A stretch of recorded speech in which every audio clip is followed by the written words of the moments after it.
Howdy, neighbors, and good morning.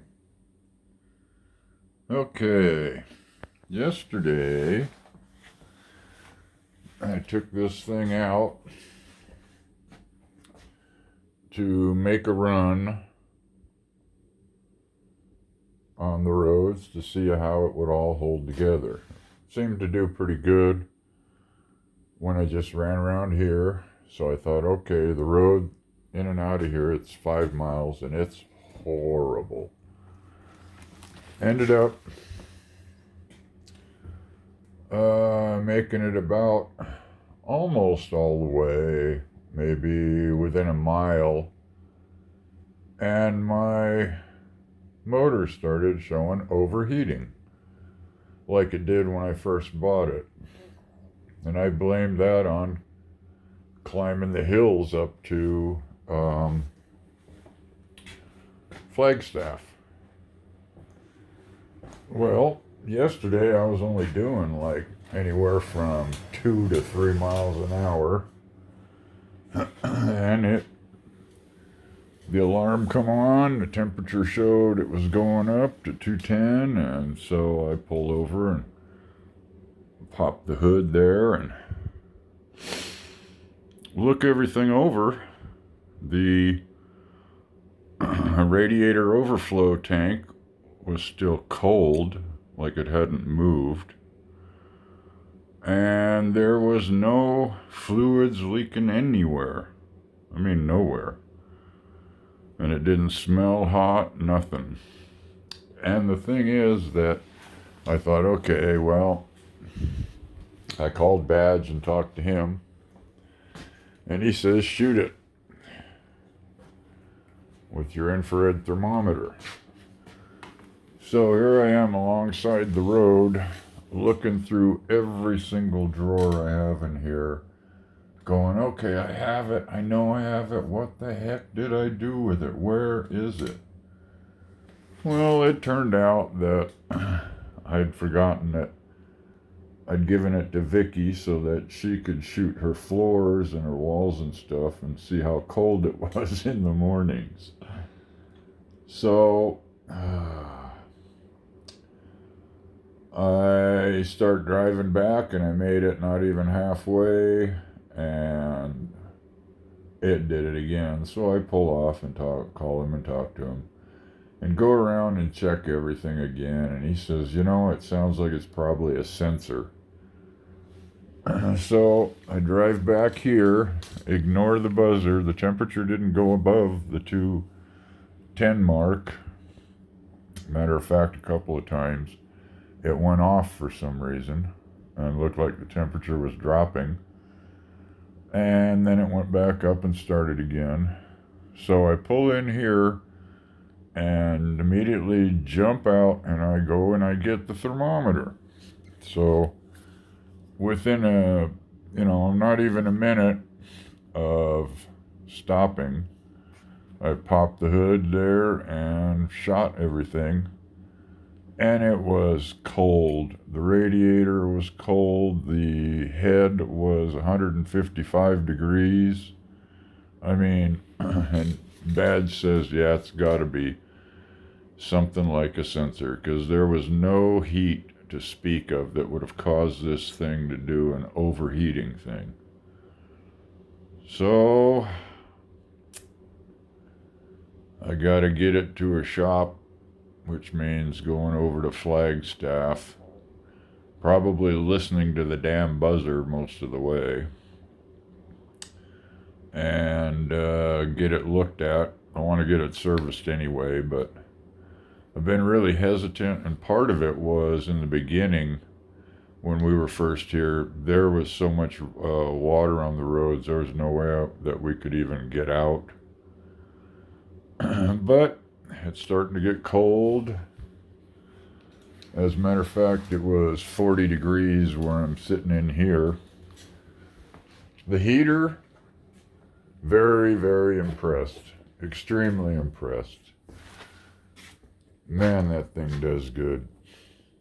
What I've been doing is taking the outflow, and I just rotate it over, and I've been putting it that way underneath the bed. And it literally heats the bed. When I'm sitting on the bed, I can put my feet out on the floor over there and I can feel the hot air. And if I put my hand underneath here, I can feel the heat. So it keeps me nice and warm. And I just turn it down to low. It's on one of the lower settings. I am finding out that if it's really cold, and I got this thing cranked up, that it will go through at least a gallon on high overnight. But it definitely keeps the place comfy, even all the way up here, with no insulation. So, I know dang good and well that once I insulate this whole thing, up top, etc., that just the one will probably keep the whole unit really comfy. And then I've got, somebody asked about curtains. These are just giant plastic bags that came with the bus, and I'm just using them temporarily. And they definitely work. And that's just some sheets. The blue and the red are just sheets from the bed. And I use them to block the sun. So anyway, I did find that the drawers do open, the doors do open, but I have, and this one I need to adjust. It's not quite strong enough. This one, the bounces will get it and it'll pop out. So this one opened up. So I'll just loosen it up, put it up a little higher. All the others didn't, none of them opened. So I've got 2, 4, 6, 8 total and only one skipped. All the rest, they would open to the lock, but then they would close. So, and same thing with the doors.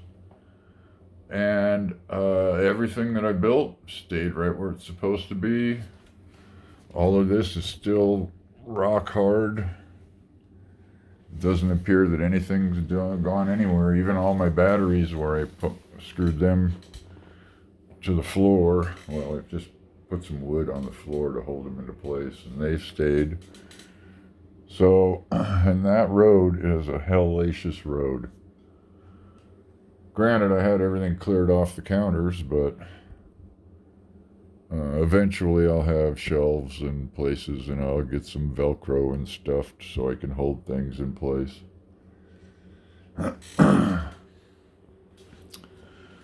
And right now, it looks like it's going to be a 70-degree day.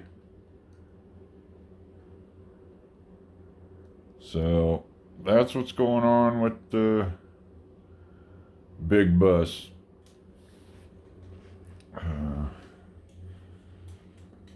Definitely got to get down to a lower elevation. We want to get back down to quartzite, so it looks like I'm going to have to order a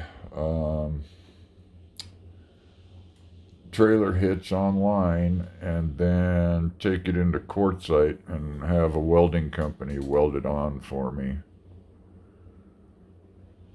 So then I can rent a trailer and trailer the van until I can find a trailer to possibly buy in the future. So that's the latest update on the big bus. Overall, I'm real happy with it at this point, but this overheating alarm is driving me bonkers. So, but now that Badge and I have talked it over, and we're both of the mind that it's probably the sensor, and that maybe I should just tape over the buzzer so I can't hear it.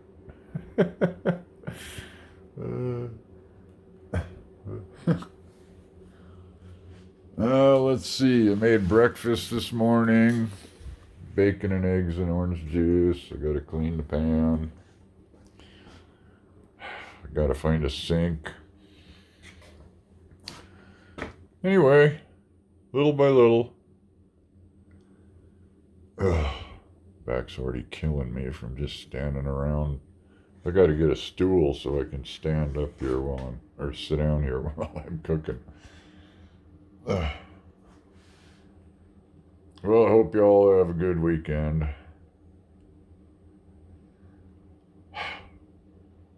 Oh,